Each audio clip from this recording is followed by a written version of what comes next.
advantage. Some of them don't even look like it. There is something on your inside that is deeper than the natural. Take care of the physical as much as you can, because the physical is what validates the spiritual. The physical is what excuses or allows for the spiritual to happen. But the value is not the physical, it's the spiritual. He said we have this treasure in earthen vessels. There's a treasure in you. The earthen vessel is not the treasure.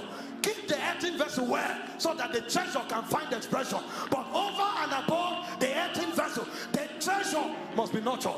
And so when we pray, the treasure is what we want to come out. And so when men look at you, suddenly your age no longer counts. Suddenly your gender no longer counts. Suddenly your race no longer counts. And they say, what happened? You have gone spirit. The treasure has no regard for skin color. And so a man can carry a black skin and instruct somebody with a white skin. A man can carry a female gender and instruct a male gender. The thing is, what do you carry? And how much of it have you allowed in expression? This is what transformation is about. It's not turning away from sin. That's the lowest level. It's actually becoming a God kind. Activating your God element. Allowing the divinity dimension in your inside to dominate the human dimension. Because it is your divine side that the world is looking for. Nobody wants to see your face. We have too many problems to find out the eyeglass you wore. What is the God contribution you have? And so when you discover this, you will not rest.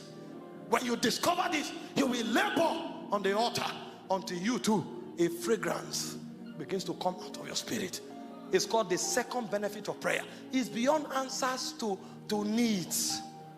When God answers your need, you will have more needs. Needs don't finish. But when God makes you the answer, needs become a platform for manifestation. And so prayer is beyond answers to your need. It's actually making you the answer. And so what should have been called a need becomes a platform for manifestation. This is the heritage of the saints in light. But the problem is, we are not praying. We are not praying. And so we are not being transformed. The devil can manipulate and create stones against your human dimension, not your divine dimension.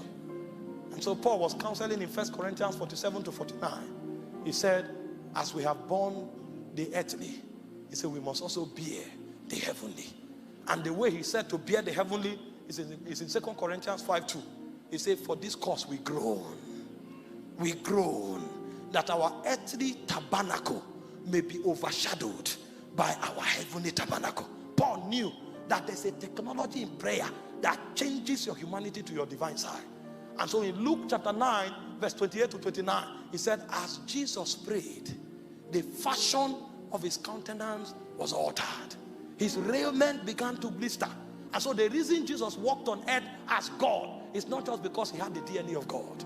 The reason he walked on earth as God is because through prayer he constantly gained transformation and transfiguration. In Mark 1:35, he said, early in the morning, he went to a solitary place. He said, there he prayed. So Jesus will not go out until he's transfigured. And so when he comes out, the demons recognize him. Christ is recognizing. A point came, Jesus began to suspend even nature.